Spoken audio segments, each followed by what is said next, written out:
Putazos y Pendejadas Podcast.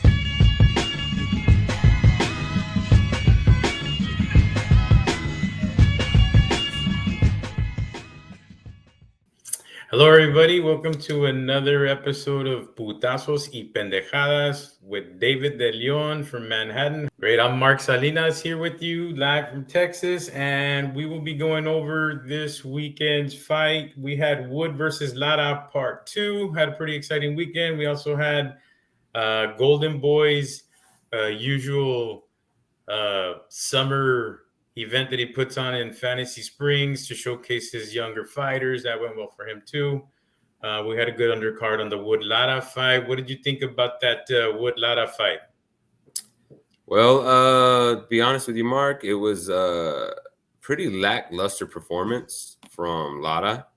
Obviously, we didn't get to talk about it, but Lara missed weight. They did a mandatory weigh-in, and he lost his title on the scales. He came in pretty heavy for a featherweight fight, which is 126. He came in around 129, so he was severely overweight. And he just did not look himself. He was very slow, very lethargic. Every time Wood punch him, and even if Lara blocked it, Lara was pushed back, and he had to reset over again. So it's not a very good performance from him. He looked really slow. Wood is a very big 126 pounder.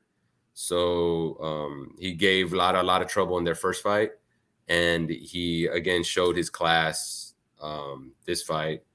So it was a good fight if you were a Lee Wood fan. Not very interesting overall, though.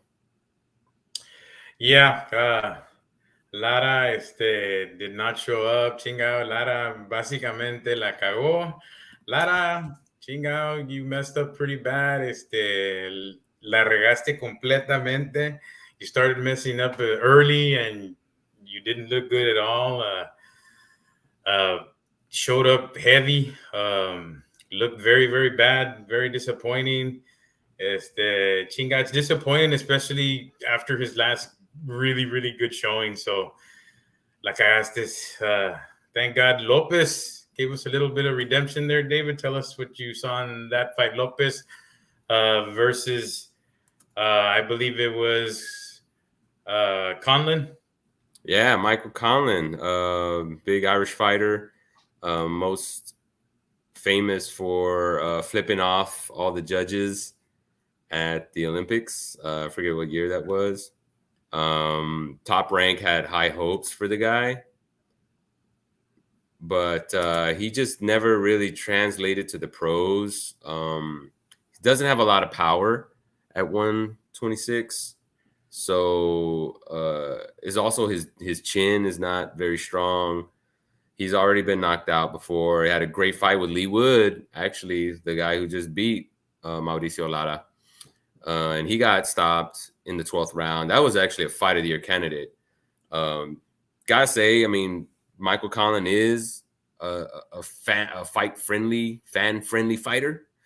Yeah. But he doesn't take punches well. He has bad defense and not great punching power. You're not going to go very far in the pros that way. As you can see in the clips, he fights with his lead arm down a lot, open for jabs, open for hooks. Just it's not a good combination. Shout out to Lopez, though. Lopez, so far, has a great track record in the UK. He won his title against Josh Warrington in England back in December, and he comes back to the UK to defend it against Conlan, and he's 2-0 on across the pond. So it was a big win for Lopez. Not a great night for Conlan and his fans, but that uppercut that Lopez landed on Conlan, woof, that was a doozy. I don't know if you got to see that, Mark, but it was bad. But he had hurt Conlan a few times in that fight. Yeah, I didn't see the fight. I only saw the highlights. Pero gracias a Dios for Lopez going out there and holding it down porque Lara dejó caer la bandera big time. So thank God we had another guy to redeem us there.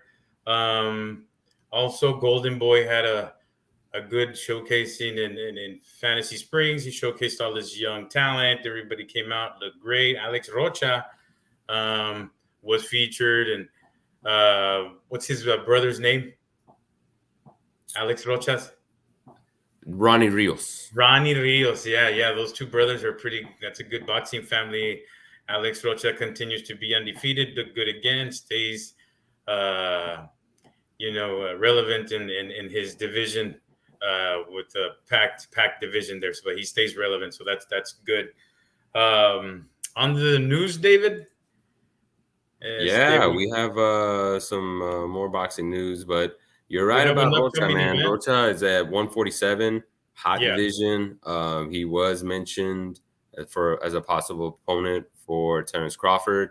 Yeah. Obviously, that's probably put on hold because of the Crawford and Spence fight being signed and being made official. Rocha is going to have to wait a little bit longer. I'm pretty sure he's not going to get a shot at any of those guys because after Crawford and Spence face each other, if they do stay at 147, it will only be for a rematch. But after that, they're probably moving to 154. But then you still have Ortiz.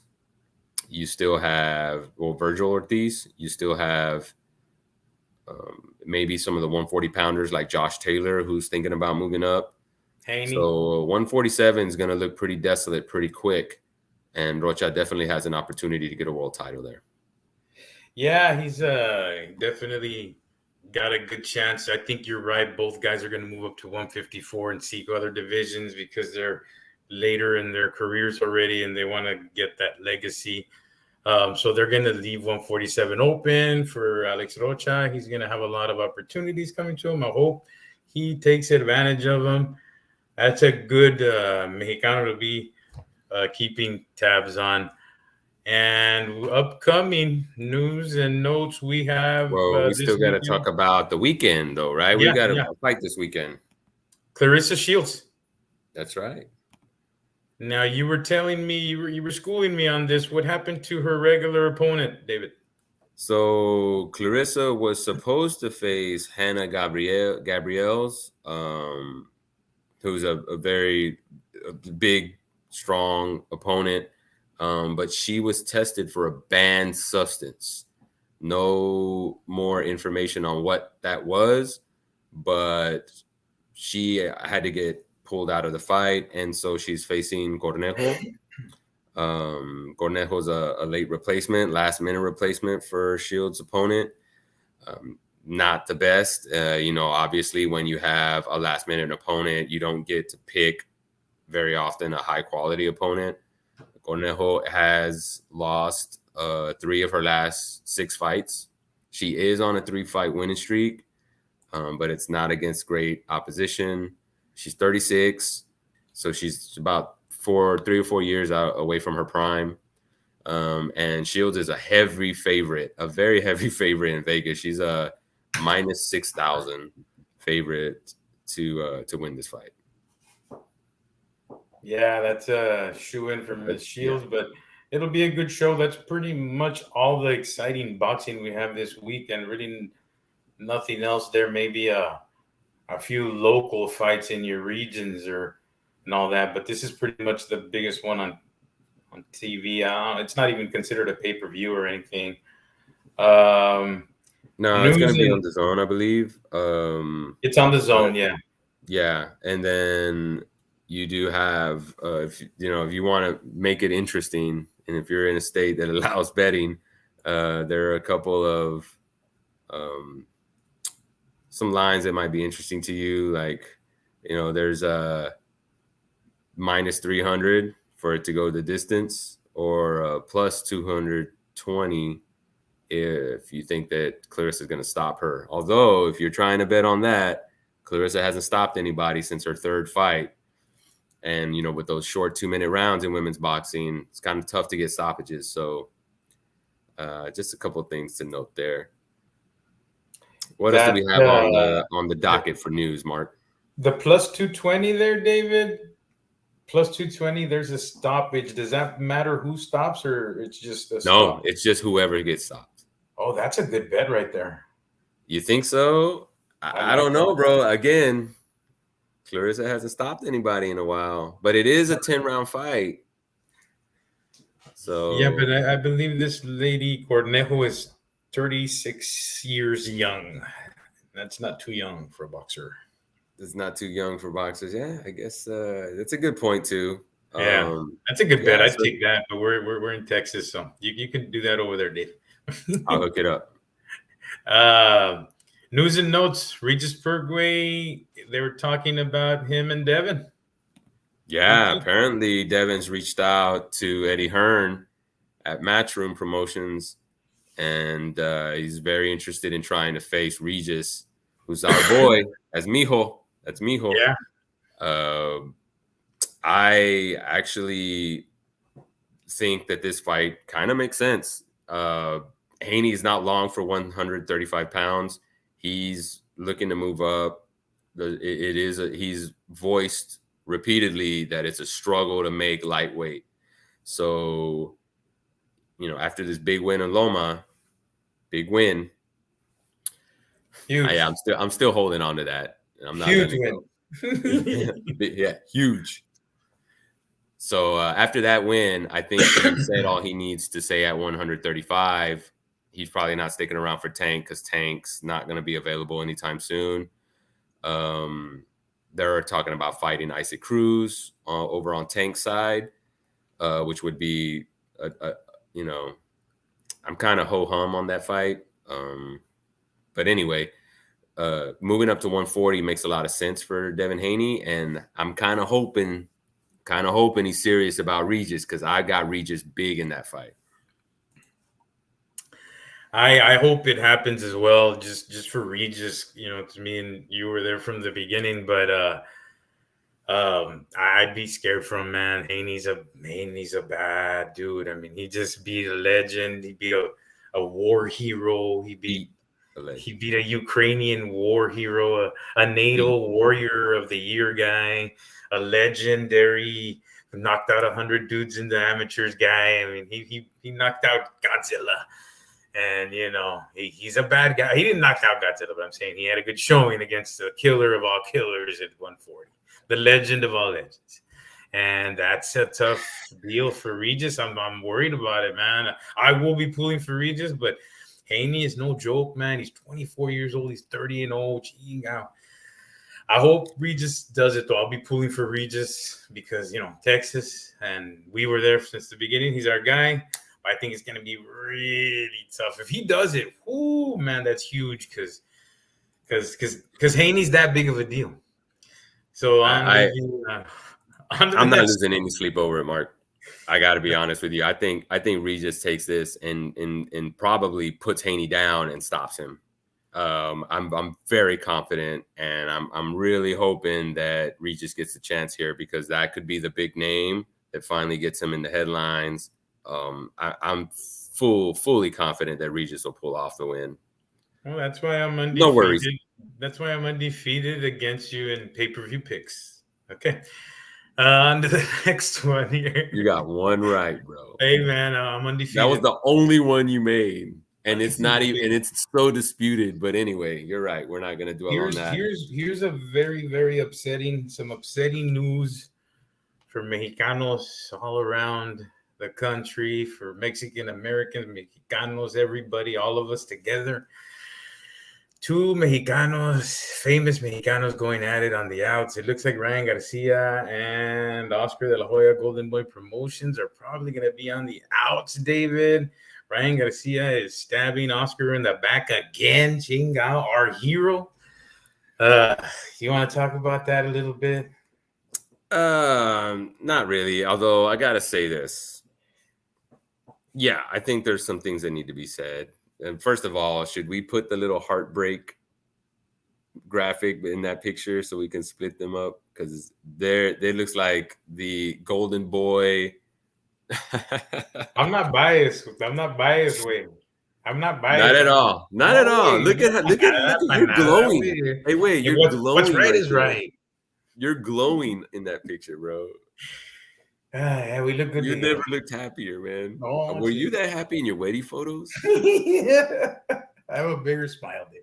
You had a bigger smile. All right. Yeah, so here's the deal with Oscar and Golden Boy. Clearly, it was a rocky relationship for a while, but I think the nail in the coffin was when Ryan lost the fight against Davis, and the post-fight press conference.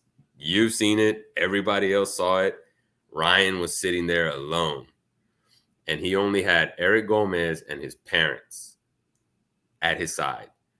Oscar was nowhere to be found. Bernard was not even in the building. Apparently was not allowed in the building. And then it turns out De La Hoya is mentioning options for Ryan's future and what kind of fights he's looking at. Romero Rolly was mentioned as a possible opponent for Garcia, but Oscar then threw in Manny Pacquiao, the ancient old man Pacquiao. They're not on the same page. I don't know what the contract stipulations are currently with Ryan and Golden Boy, but it looks like as soon as Ryan has an opportunity to jump ship, he's out of there. Yeah, well, I don't know about Ryan, man. Ryan's pretty unreliable to me. I mean, nobody wants to work with him. Canelo's team doesn't want to work with him. Oscar, I'm sure Oscar already had seen this happening. He's been in the game for a long time. I think he saw that Ryan was, going to pull something if he lost. That's probably why he didn't back him up in the fight. Not even his trainer went. So his trainer was having problems with him. So I think they saw it coming. I honestly think Oscar probably held on to him and just supported him through this last fight, squeezed some money out of him. And he knows the guy ain't got it. He wants to do his own thing. He doesn't want a trainer. He wants to train himself. He wants to come up with his own game plan. The guy threw 3 hooks in a row before he got fucking knocked down once. 3 hooks in a row. I mean, who's training you? Like, nobody's, obviously. He's training himself. Pointing fingers, things like that. You know what? Oscar doesn't need him, man. Oscar's guy's great right here. Well, here's the thing. I agree. Ryan has this reputation of being difficult to work with. We don't need him. We don't need him. I didn't even believe in him before. Did I pick him to win the Davis? You know what, man? You can count on your hand how many stars Golden Boy has right now. So, do you need him? Yeah, you kind of do. Nah, Oscar doesn't need him. He's already made. Name another pay-per-view star that can sell 1 million pay-per-views. No. Can sell 500,000 pay-per-views. You know what? Not even 500,000. Give me 200,000. How many fighters on Golden Boy's roster right now could sell 200,000 pay-per-views?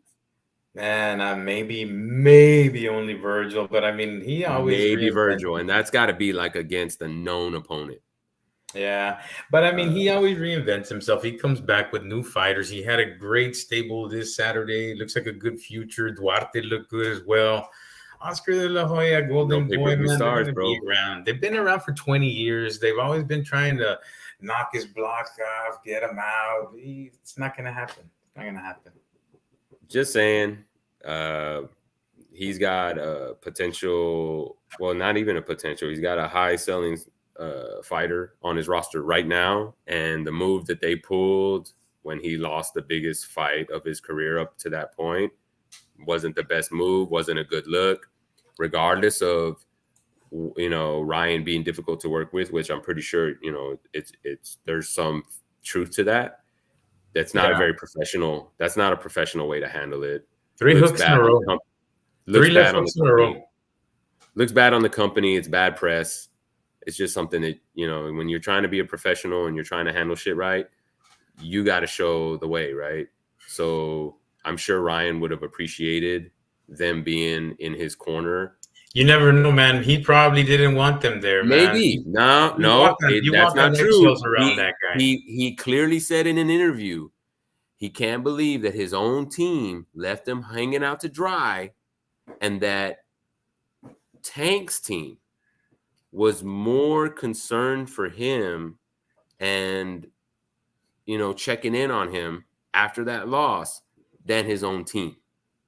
So clearly Ryan was at least expecting that from his promotional company, and he didn't get it, and he's feeling a kind of way about it. Yeah. Either way, I don't think it was the best way to handle it. Oscar don't need him. He can move forward without him. He's gonna be fine. Oscar doesn't need him. He can go back and fucking make another CD and make $1 million. Like, remember, he's a Latin Grammy nominee. He can go make movies. He can be a model again, Hugo Boss, whatever. He don't need no Ryan. A model again, really? And I ain't being biased. We're moving off of that subject. We're moving on with that subject. Speaking of Tank Davis, Mark, he got into the news recently, got arrested. And he violated some terms of his house arrest agreement. So he was supposed to serve 90 days in house arrest. Now he's going to spend the remainder of it. I think he's got just a little under a month. So he's got over 2 months now to spend in jail. Not ideal for a boxer. Probably will help keep his weight down, though. I don't know if that's going to, be a factor or whatever. But Tank, again, not in the news. Tank's in the news for not a very positive reason. Do you think this is going to affect anything going forward for him? Not at all. Not at all, man. Look, he's with a great team and a great example of dealing with this. Floyd did 30 days. So Tank's got to do more than 60. Yeah, but I'm sure he's not going to rough it up, right? It's not going to be Nobles, he's going to be in jail. He's in jail, but jail wasn't bad for Floyd either. It's only state jail. It's not prison. But I'm sure they already have a plan to deal with this. Some feedback from Floyd on how to withstand it. Something tells me that this kid probably isn't no stranger to the jail or friends that have been in jail. So I think he knows what's up with it, and I think he's going to be fine. I think they have a plan, perfect plan, for when he comes in and when he comes out. Mayweather's been through it. They'll talk him through it. I don't think he's scared of jail. 2.5 months. Yeah, fair enough. It's not the longest of times. I'll be honest with you. I couldn't do 2 hours in jail. I hate it. I've been to jail. I don't like jail. I call my mama. She got me out. I don't like to go back. Mama put the house up so I can bounce up. Oye, tenía chingo de tickets. Imagínate te ponen en la cárcel. But yeah, man, I've been there, but he'll be fine. Me, I couldn't do 2 hours, man. I want it out of there. You know what I mean? No, I'm with you, man. I've been in a Mexican jail, and it almost got pretty rowdy in there. Shout out to my primo Juan. Juan, you held my back down when we were locked down. Anyway, yeah, I being in locked up in a confined space is not for me. I don't think it's for any human being. But you're right. Tank's gonna kind of blow through this time. It's only really 2 months. It's not gonna be pleasant. It's not gonna be a good thing. But I do think though that he got a really soft. I wouldn't say really soft. Let me take that back. He did get kind of a slap on the wrist. He didn't have to do time for his hit and run and failure to render aid to people who he had harmed in a car wreck. Okay. One of them who was a pregnant lady, by the way. He didn't have to do time. He got off easy. He just had to do 90 days house arrest at the house of his coach who was going to supervise him. He still messed that up. He still messed it up. I don't want to pass judgment because I don't know exactly what it was. Was it just, piss test? Or did he miss curfew a bunch of times? I don't know exactly what it was, right? 90 days, man. All you had to do was 90 days without getting in trouble, and he couldn't do that. To me, this is just more of an example of Davis kind of not having the right mindset, man. I mean, he just made a bunch of money off of this last fight. There's a big buzz around his name. And now I don't know if this is one of those situations where you could say all, bad press can be good press. I kind of think it's indicative of some deeper issues. Hopefully, though, this is just another little bump in the road for Davis and that he can continue on without all these distractions. But yeah, overall, is it going to be a big deal? Hopefully not. It's not. Pobrecito ya has to go to jail, pero chingado, ni modo, man. Tough it out y salte, Just continue, man. It's not come back stable. better, right? Yeah. Canelo was offered $50 million to fight Benavidez, David? That's what I'm reading on your notes here? Apparently, Eddie Reynoso. ¿Y en pesos, güey? ¿Cuánto es en pesos? 500 mil? Is that You're a math teacher. That's 100 million pesos. It's probably 100 million pesos right there. It's 20 to 1, güey. It's 20 to 1. 20 to 1, so it's 200 million pesos? I don't know.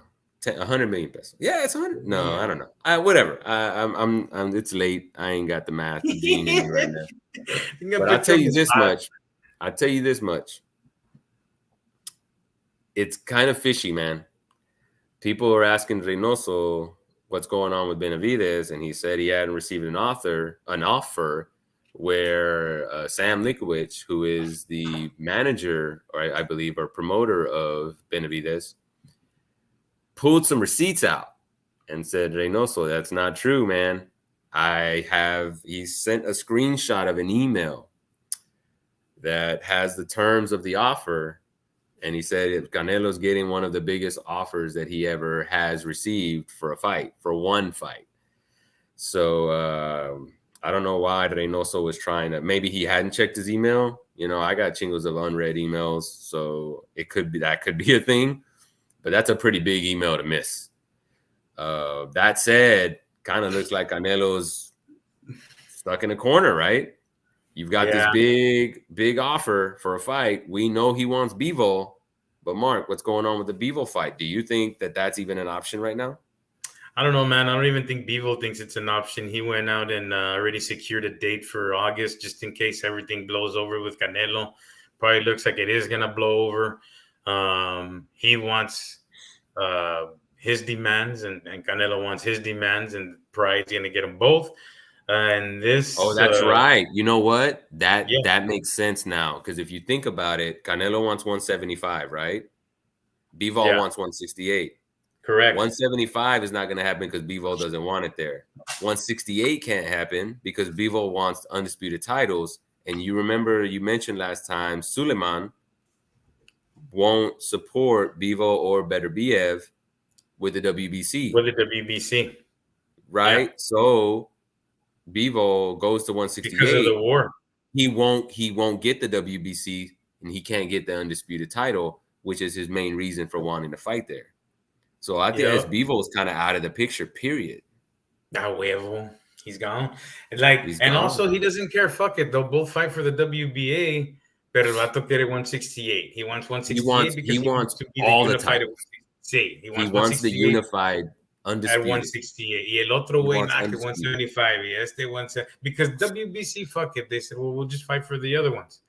Pero now, one wants 168, one wants 175. One's like, no, pues I deserve to choose. And the other one, no, pues I deserve no. So I think we're going to see the Benavidez Canelo. And the reason we're going to see the Benavidez Canelo, I know Canelo's always said that he doesn't want to fight Raza y la chingada, and I understand. He changed his mind on that already. He said that he'll be willing. Of course, because he knows that this one's going to be difficult. And the other big money fight is Benavidez. And he only has about 3-4 more fights. I know he says he wants to. I say 3 fights. I know he says he's going to continue. I don't see him continuing. 3 more fights, big ones. He's done. He's already talking about golfing. After boxing. And so that's why. And when that's you're why already thinking about retiring, you're retired already. And even if he loses, say he loses to Benavidez, the perception of Benavidez right now, of people, todos creen que es un pinche monstruo, the big cucuy. And if he loses to the Cucuy at his age, it doesn't fucking tarnish the legacy at all because everybody's gonna say, no, pues he got beat by pinche Bigfoot. So the monster y la chingada. So I got a question for you. It's a win-win for him. Chingos of money. He loses, he wins. He wins, he fucking wins big. So Mark, do you make Canelo the favorite in a fight versus Benavidez? I would, Or but the is he people the are not underdog? going to make the bettors are going to make it an even fight. And Even fight, really? I bet you they're going to be. That's how much people think of Benavidez. People really think he's going to beat that. I don't know what's wrong with people. Wait, they don't understand. One, Canelo's a fucking Mexican fighter. I've said it constantly. Mexico fighters are at another level. Even the ones that are like don't have good records. And this guy has the best of all. And he's been a pro since 15, fighting senores, knocking senores out. That's a lot of wear and tear, though. I know, but Benavidez has not been through the wars that Canelo's beat champion after champion after champion after champion. The big lights, the big fight doesn't. I guarantee you, Canelo's beat at least 3 Hall of Famers. Or face 3 Hall of Famers. Yeah, easily. That's for sure. This guy hasn't faced one Hall of Famer. Golovkin is going to be a Hall of Famer. This guy hasn't faced one Hall of Famer and maybe like 2 champions. But there's the level of competition is nowhere near. Retarded. I don't know where people think, but I like Benavidez, but he still needs chingos of work. Well, he passes the eye test, right? And you look at him and you see what he does, and you're like, this guy's going to be a problem. He's a gang member, and his brother got shot in the leg, and they're in movies. Right. Well, let's not get. They love him, but they don't know. They don't know, David. They don't know what me and you know. They don't know shit about boxing. Or they don't know what I know because I'm undefeated against Chinga. All right. See, man, we're going to have to stop this shit right now. All right. Clarissa Shields, call it, big shot. Let's go back to it. No, that's not a pay-per-view. Doesn't matter. And besides, we're both going to go Shields. Cornejo, how does it end? For the people. That's not the those. You need to call it. You need to call it. Your record's on the line. I'm calling you out. Make a call. What? Shields versus Cornejo. Well, you see, we have a pick'em on the pay-per-view events. This is not a pay-per-view event. You're stalling. What do you want here? You're stalling. There's no what is it? What's the boxing? Let's go. What's the pick? You know what you know. What do you know about that fight? Well, Shields is going to beat her quick. How does it end? Knockout by the... Gotcha. Shields, unanimous decision. Nah, I got Shields stopping her by the 8th. Not a knockout, but at least a TKO. Oh, the ref stops it? That's not a crazy take. That's not a crazy take. No, it's going to end by the 8th. TKO. All right. You heard it here first, folks. Yeah. Let's see if... Not on the pick. Not on our actual picks. Our pick. No, that counts. It's on the record, buddy. All right, well, we'll throw that in. A little wrinkle for you, changing the rules weekly. All right. There is no changing of the rule. That was never a rule, bro. Mm-hmm. Either way, that's all we got as far as boxing news. Not a lot going on this week, but June is going to be a busy month. July is going to start heating up. We got a lot of big fights in July and going into August as well. So just hang tight. It's going to be a good summer for boxing. So hang in there, y'all. Thank you guys very much for hanging out with us this week. We made it shorter too, man. We wanted to send some special shout outs de parte de putazos y pendejadas. Right on, man. As always, first of all, shout out to our boy Googie, Chris Aguado, for, of course, hooking up the intro. I never gave you a thank you for that, my man, but it sounds dope, and we appreciate you for that. Yes, sir. Un abrazo de parte de putazos y pendejadas, Googie. Un abrazo bien fuerte. I don't send shout-outs, David. I send you don't do shout-outs? I don't do shout-outs. Yeah, clearly you don't, because you said un abrazo. Un abrazo, hermano. Un abrazo. That's the man Mexican thing to say. That's not a man thing. We don't. David, te quiero un chingos. Un abrazo. And then you say, igualmente. I don't swing that way, bro. Un abrazo bien fuerte. Googie, un abrazo. Parte putazos y pendejadas. Also, Yeah, we're gonna edit that out. Also, Mr. Mean. Never mind, Googie. Mark messed it up. We're gonna shout you out on the next one. We're not editing that out. You get a shout out from David and from me. Un abrazo. Shout out to Mean también that helps us out. Go ahead, big shout out to Means. Wow, on the boards. He's gonna have to chop. He's gonna have to chop this up real good now, man. Nah. Here's another way to say it for a real special guy. Mean, un abrazo bien fuerte de tus amigos en putazos y pendejadas. Yeah, that's not gonna make the cut. Yes, it's all the time. Un abrazo de tus amigos from putazos y pendejadas. All right, that's gonna be your sign off. No. But that's the way we're gonna shout people out. It sounds like it. It sounds like that's the way. You should put that on your little. You should put that on your little name. All right, man. What are you doing this weekend, bro? You got any plans? I am gonna be installing a ring on the door, and then the little camera shit.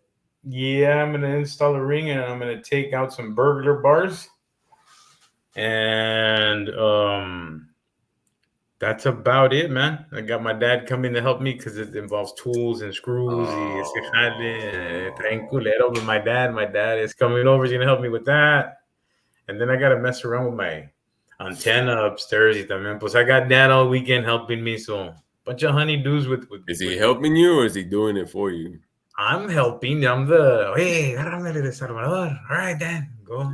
You're the traidor. You're the traidor. No, I'm the go-getter. I'm the gopher. Tráeme el martillo. The gopher. Yeah, chinga, tráeme el martillo. Ese no es. Este no es. Yeah.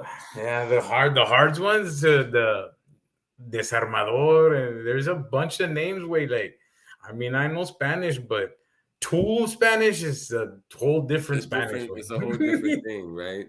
Yeah. No, man, está bueno. We'll see you guys.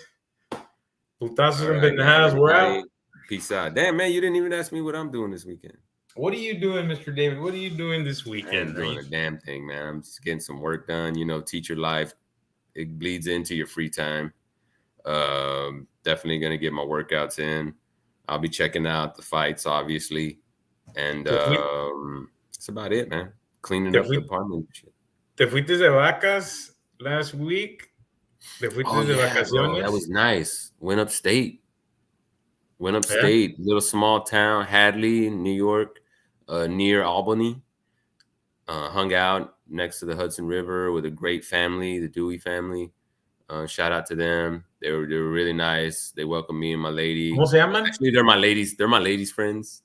What are their names? I came along. They welcomed me with open arms. It was a great time. The Deweys? The Deweys, bro. I believe that's the last ¿De qué parte de México son? Nah. Dad is from the UK, bro. He's like 90 years old. Oh, shit. Big boxing fan, though. The Deweys. Los Dewey. I know the Deweys. Son de Pleasant Grove, los vatos. Son de Pleasant Grove. Nah, man. They lived in Pleasant Grove, and they're in East Dallas now. All right, everybody. We're out. All right, man. Everybody, have a good weekend. We'll see you on the next one. Mean, un abrazo.